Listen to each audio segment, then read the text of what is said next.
L'histoire du commerce équitable a d'abord commencé aux Pays-Bas, en Allemagne, puis dans d'autres pays dans les années 60. Lorsque nous avons voulu nous organiser, nous nous sommes rendus aux Pays-Bas avec 4 collègues pour étudier la possibilité d'étendre le commerce équitable à un public beaucoup plus large. Ainsi, nous sommes arrivés au modèle du label apposé sur un produit, garantissant des critères fixes de prix minimum. Nous nous sommes battus pour que le café porte un nom, comme le café de Juan et Pedro. Il ne s'agissait plus seulement d'un pays d'origine, mais d'un producteur d'origine.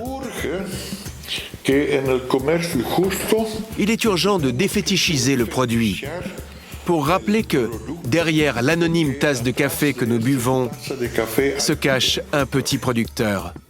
Pour Malongo, l'engagement du commerce équitable est un choix essentiel qui a été fait au Mexique en 1992 dans l'isthme de Tehuantepec, une rencontre avec des paysans indiens et Francesco Vanderhoff, qui avait réuni une population de paysans pour leur dire on va s'organiser pour qu'au lieu que vous soyez pressurisés par ceux qui vous achètent en bord de champ très bon marché, nous vendions vos cafés à un prix décent, plus cher que le prix du marché. Voilà.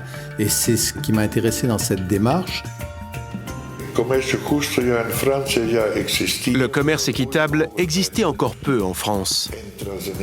J'ai dit à Jean-Pierre qu'en tant qu'entreprise, il pouvait se lancer dans un autre modèle économiquement viable.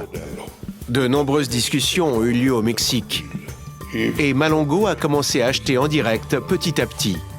Le commerce équitable n'est pas un domaine de la charité, nous sommes une entreprise. J'achète un café à un prix supérieur au prix du marché et je demande en contrepartie d'avoir la qualité optimum en s'assurant que le système économique démocratique fonctionne par le biais de la labellisation en Max Havelaar et les contrôles qu'il y a chaque année chez les producteurs ou chez nous torréfacteurs.